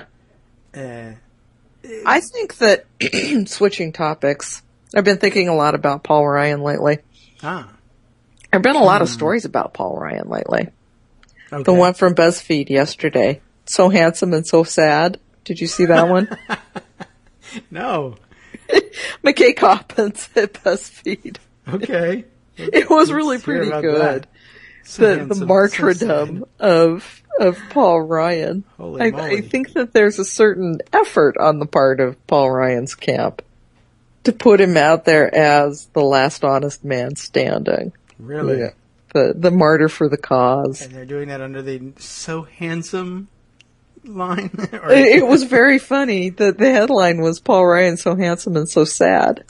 That's funny. And it was very tongue-in-cheek. Yes, well, that's BuzzFeed for you. Yes. But there was actually some pretty good stuff in it. I'm going to open that up and take a look. Huh. Scroll down, 5 paragraphs to the martyr thing. Okay. How he wishes he could pass the cup of martyrdom or something like this. It's, my read is, here's Paul Ryan with here we go. Donald Trump as president. What's the exact quote? I think he endorsed Trump because that quote? No. I'm sorry. So the martyr quote. Oh, the martyr quote. I see Bob Woodson here, veteran civil rights activist who mentors Ryan on issues of poverty and race, saying, "I feel so sorry for Paul. He wishes someone else could take the cup from him." What cup is that? I'd say weary martyr is a good way to describe him. Yeah. Okay. What cup are we talking about? The cup of leadership? It's the one that was already washed at the soup kitchen? Is that the one? I'm going to wash this cup again? I wish someone else would wash this cup. Again and again and again. I feel so sorry for him. The cup, I don't know. Is there a cup in martyrdom? I have no idea. But where's the handsome part come from? I don't know. Was that just them? I don't get where the handsome part comes from. I think he's creepy looking, but that's just because I know his policies far too well. That could be it. Maybe that's just BuzzFeed's ad. But I think Ryan is seeing himself as the last man standing. Yes. Taking on the mantle of leadership for the whole Republican Party because Donald Trump and because Mitch McConnell is so hugely despised. Mm-hmm. So here's Paul Ryan's chance to step into the void, and hope that everybody doesn't notice that he's doing even worse than John Boehner did. Yeah. At keeping this thing together. Boehner true. actually managed to get appropriation bills through. Right, that's true. That was his problem. He passed those things, so the Freedom Caucus needed to get rid of him. Yeah. So the choice is keep the Speaker's gavel or legislate. And he's chosen to keep, I guess, and although it's not that the Freedom Caucus is particularly happy with him, and they won't vote for him next time around if, well, I guess he would be their nominee for Speaker no matter what happens to the majority. Not that there's that much chance of the majority changing hands in the House, but presumably he's still their nominee and of the mainstream Republican conference. But that's something I note that no one has taken that storyline up either. This was the serious thinker and the policy wonk who knows, the levers of power, etc. Although no one ever really said that. They just said that he had brilliant policy ideas, none of which have made it into law at any point. They actually hand him the gavel, not of the Budget Committee, not of Ways and Means, but the whole damn House of Representatives, and nothing's happening. Yep. But that's because of the martyrdom. Right. Handsome martyrdom.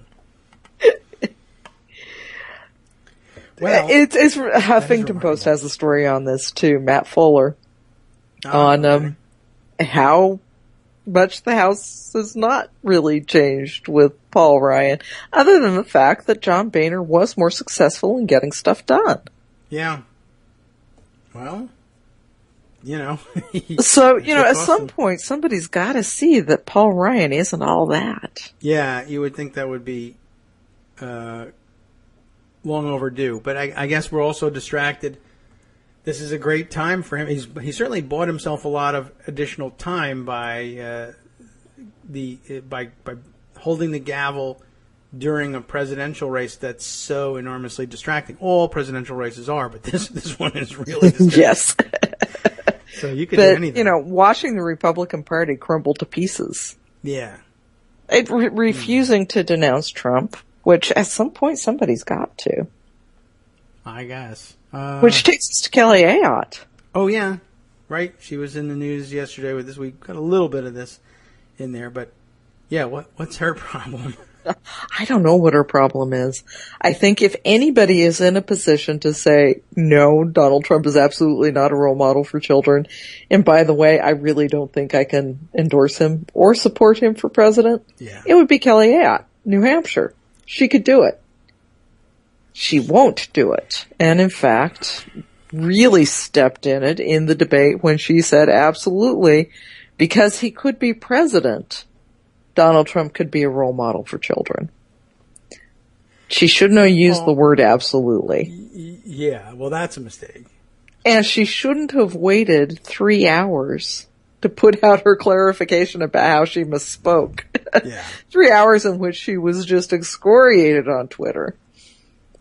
It's a tough, obviously it's a tough question. If you want to be a loyal Republican, and she does, which is the problem, and why you shouldn't elect her. And this is what you do. You say, he really doesn't embody Republican values. I guess there's that. I'm a good Republican. He's not. He's not. The nominee.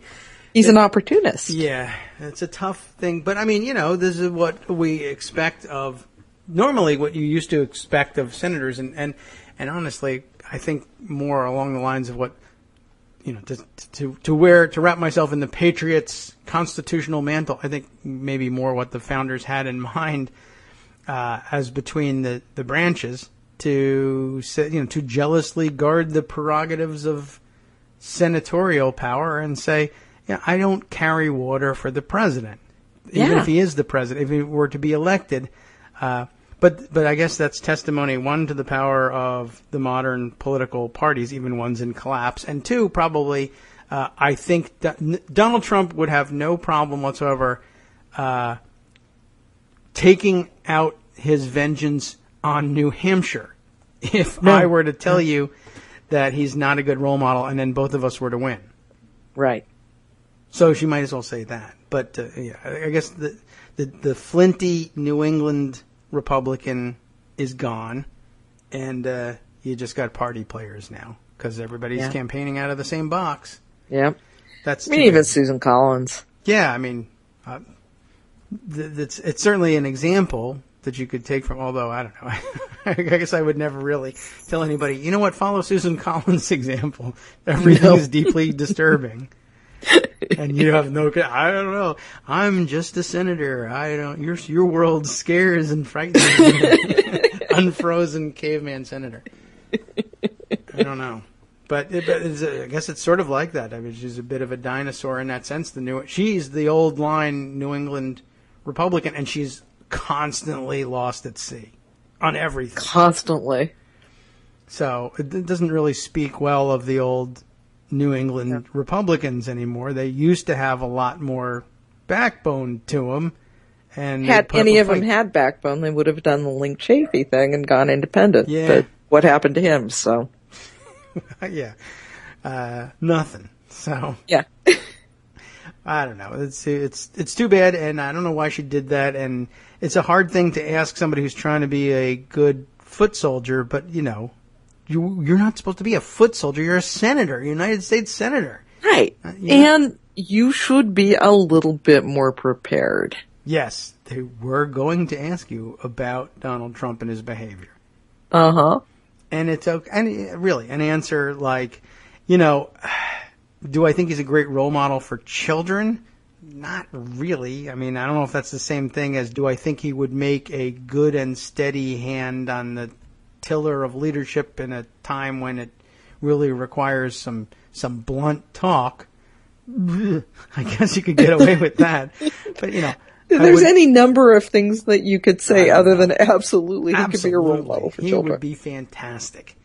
Yeah. You could just see, I watched the video after, you could just sort of see the gleam start up in Maggie Hassan's eyes.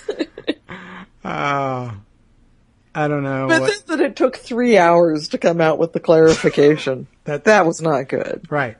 That's not a good role model for children. No. Be more decisive. Yeah. All right. It's two different questions. Do I think he should lead the country? Do I think he should be a role model? But it's funny. They can't even they won't even let like a football player off the hook. Well, if he does something wrong, he's a role model. Uh-huh. But President of the United States, maybe not. I don't know. Yeah, he's a bad role model. That's it for her. Okay. So that was fun. Yes. I can imagine. And it might actually end up being Kelly Ayotte's undoing. Oh, I hope so. That's why we love debates. Yes, that's true. There is always some possibility. That's why I sit back and wait for somebody else to digest the worst thing that happened, and then I consider whether or not that really would be a game changer. Sitting and waiting for it, it's somebody's job, just not mine. It tends to be yours, which is difficult. Yeah. I'm sorry. I'll save pineapple for you. It's okay. They should have fresh fruit plates out for you guys. Except you can send some to me for Sunday. Yeah. Okay. Yeah. Why not? Maybe we'll. Do you like the? You ever get one of those Harry and David fruit boxes? Actually, I have. Yeah, yes. They're good. Right, the pears are terrific. Everybody and go get Oregon them. product. The what? A very good They're product. Oregon. Okay. Yes, they are. They're delicious. So I recommend them, and I recommend that they sponsor the show. Most everything coming out of Oregon is fantastic. Is that where it's from? Just so you know. Yeah. Okay. Now I do know. I never really took a look at where it was. Just America was enough for me. I'm saluting right now. Oregon makes it even better. That's true. I don't know. That sounds true. It's very true. You liked Oregon. I like it too. I mean, it was a neighbor. Boy, we really got off track. Did we? Did we really? No. I don't know. No, it's us. We didn't. Okay. Well, right. Yes, that's right. But the other guys are always off track. That's clearly true. Well, what else is on your plate these days? I mean, the debate is over, but you'll be back on that on Sunday, despite football. Despite football, and apparently Donald Trump's going to go through with it anyway. Yeah? Yeah. Not much talk. He's going to have something to prove this time. He's going to have to prove that he is better at this than Mike Pence. Yeah. I don't know if he can do that, but I wonder what his strategy is going to be. Do you think he'll be less interrupting or more? What do you think they're telling him to do? You're asking me to predict what Donald Trump's going to do? I don't know. I think that they're going to advise him to do less interrupting. Oh. I don't think that he listens to advice. Yeah, that's definitely true. I'm thinking about the format, town hall format. Does that normally I think that affords less opportunity for interruption? It normally does, yeah. But I wonder if he'll flip this that on is its head. not going to be a good format for Trump. And it's said to be the better of the two formats for Hillary Clinton. Yes. That she's more retail-y. Yeah, I've been watching an awful lot of Hillary Clinton events, and where she's down on the floor talking with people, connecting with people, her warmth and her compassion really, really comes through. And anytime you see her in a small group setting, you really get a very different aspect of her. And I think the more real one. She seems much more natural and much more comfortable. Yeah. You can see how well she listens and how she's actually processing what she's listening to because she can respond to it intelligently. This really is her forte. It's going to be interesting. I've never seen Trump do it, actually. Yeah, I don't know that I have, although they've done things that were labeled town hall, but it's sort of but it's Trump yelling at people. Is it? Yeah, I don't even know what he does with it. The things I recall that they called town halls usually when he would sit down with Sean Hannity, they'd say that's a town hall because I don't know why. It's in a town and a hall, and they're sitting down and not. Maybe that's it, but it's the being seated that makes it a town hall, but. But, also the standing up and talking to people and milling around. That I've never seen him do. Walking over to the edge of the stage or the podium or whatever, the dais that they're on to connect with the voter who's asking the question. He doesn't do that. I wonder if they're going to... Now I'm curious about the physical setup because it's a town hall. They might not... I guess they're going to have to negotiate this. And I wouldn't be surprised if Trump said, well, I'd like to have two podiums to start at anyway, and then of course we can wander the hall or the stage if we like to, but I don't think I've ever seen him come out from behind that having started there. Except to mimic Hillary Clinton collapse. Right. Yeah, I guess there's that. I've seen him do sort of, I guess, what passes for rope line stuff, although he doesn't appear to do rope line greetings. Really, he'll come up behind barricades and sign autographs or hold babies or something. There's those weird pictures, very famous pictures of people awestruck by his nearness. But he doesn't like approaching people or getting close to someone. And he's so expressive with his crazy faces when people are talking but not to him, and he has to listen to people say bad things about him. It would be interesting to see him close up with a critical questioner. And does he make faces at them? Yeah. Is he going to be able to not attack the audience? Is he going to be able to not insult the questioners? That's a very serious question for him. It is. They must be working. Which is insane because this is a presidential debate. Right. But here we are. Yeah. I have a feeling we would have asked the same questions prior to the first town hall debate for Chris Christie, but I think that everybody thinks that he would take training better and say, yeah, you're right, there are things I shouldn't do that I can get away with in a hostile audience town hall in New Jersey that I can't in a nationally televised town hall where even if the questioning is hostile, it's usually legit. And I have to sit there and take it and say, and the usual response is, that's a great question. You just told me, why are you so terrible for the country? That's a great question. I'm not. And you can go and explain yourself. But I don't know if he can control his facial expression. Certainly not when their question is to Hillary. I assume he'll be sending his time. And it's a format that calls for a little bit of humility. Yeah, that's true. You're there on a level with the people who you're trying to convince to vote for you. Right. And you have to present yourself not behind the lectern, not as the expert, not as the future leader of the free world, but as one of the people who you are hoping will rise you up to this great position. Yeah. And humility isn't something he does. Who trains him for this? There was much made of the fact that Roger Ailes was being brought on to coach him for the debates, but I don't know if Ailes has that warmth for a town hall. I mean, is Kellyanne Conway supposed to be training him for this, or it can't be Steve Bannon? No, we haven't seen anything at all about his preparation this time around. We got all of the talk about how they were trying to prepare him and he wasn't going along with it last time around, which I thought was a head fake. I thought that was lowering expectations. Turns out it was real. Yeah, that's... Well, okay, that was pretty weird. That did work out to be real, didn't it? Yeah, and they're keeping mum so far about what they're doing about Sunday. Yeah, I don't know whether it's too early to start with that kind of pregame spin, or they're like, forget it. Maybe we'll see it today now that the VP debate's over. Yes, they'll be asked to react to that, and well, what do you think about Sunday? So I guess you're right. We'll probably begin to see that sometime today. So that's something to look for, and if it happens, we'll probably write about it on the front page of Daily Kos. Okay.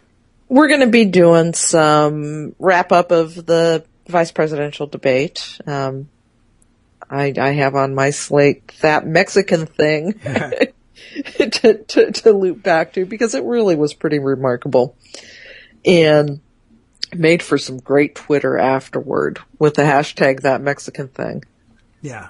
I know he doesn't want to acknowledge that stuff, but boy, that's it. That's all we get for that. That's your way of brushing it aside.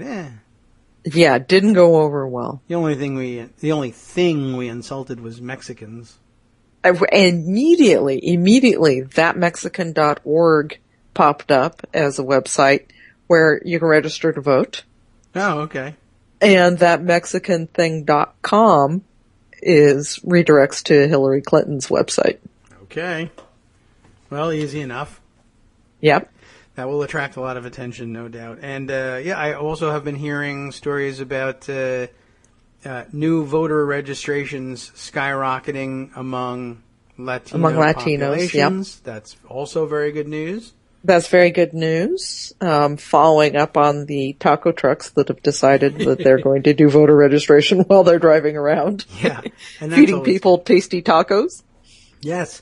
Oh, and speaking of voter registration, the issue yesterday that made the news, and in Indiana at that, where Mike Pence is still governor, believe it or not, though you haven't read that lately. What's happening here? I read the story, and it seems like, are they just rerunning the Acorn playbook here? That's what it looks like with the state police going in. That's what it looks like to me, shutting down voter registration outlets that they think are going to be getting people to vote for Democrats. Yeah, or to vote at all anyway. But they seem to want to shut that down, and I guess they think that they get away with the veneer of it's not being particularly partisan because, hey, anybody could have registered to vote here. We're just protecting the integrity of the vote. But I think it's also, one, at this point, pretty well known who's registering late in the game. Right. Like this. But, the allegation was that there were some false information on some of the registrations, which is It's a detailed and nuanced kind of investigation that you would have to do because what does it mean? Did the person leave out their middle initial or did they register as Mickey Mouse? is a one. Right. And here's the thing for voter registration groups. Yes. You've got to turn in all of the cards that you get. Yeah. Exactly. And what you normally do is separate the ones that you think might be a problem, and when you give them to the elections office, say, here are the ones we think might be problematic. Yeah. But you have to turn in all of them. It's in fact illegal not to. Right. Just like it happened with Acorn. Right. Really, or the people that they had contracted with for this, they did their jobs, and then the story became, look, they're turning in bogus registrations. Well, we are, right. but in a box that says we think these might be bogus. They left that part out and crucified Acorn with it. Hopefully it doesn't play out the same way and they somehow cow the Congress into condemning this group. But yeah, I don't think that'll happen this time. For one thing, Congress isn't in. That's true. Too late for that. Not as well known, has not yet been vilified as much as Acorn. But I began to wonder whether really what this reveals is the possibility of doing this as a standard play. What you do is, okay, I'm a Republican. I am approached outside the grocery store by somebody looking to register new voters. I know I'm registered already, but I say, I know who's usually behind these things, particularly if you can take a look at the people and decide based on racial profiling who's asking me to register here. And then fill out something that even if it's not as obvious as Mickey Mouse, do stuff. Why not? I'm already registered. I'm not re-registering. That's not bad. I'll just fill it out with garbage information and then call in an anonymous tip. Hey, these guys are registering people with false information. How do you know this? A friend told me that he registered with false information. Who is this friend? I got to go. Click. Right. State police show up. Whoa, we did find ones with false information, as you always will. Whether it's people making mistakes or writing their addresses illegibly and then they get entered in the computer incorrectly. I mean, officially, that's bad information. Or, you always find the Mickey Mouse one, whether that's because they wanted to get the registration people off their backs or they wanted to plant something. I don't know what it is, but it seems inconveniently timed at the very least. And even if they find nothing, the fact that the state police have shut down a voter registration drive in the critical last days seems like that's kind of what they wanted to have happen. Yeah. Bad news. Yeah. It is bad news. Thank you, Mike Pence. Yeah, you're a great governor. That's pretty deplorable, actually. It's pretty deplorable. Well, there won't be another chance to discuss that in a vice presidential debate, but, that's up to the rest of us, I guess, to discuss between now and Election Day. Yep, and I'm sure we will. By the way, we're working with a couple of voter registration and election protection groups at Daily Kos. We're working out now how we can help steer volunteers toward that effort.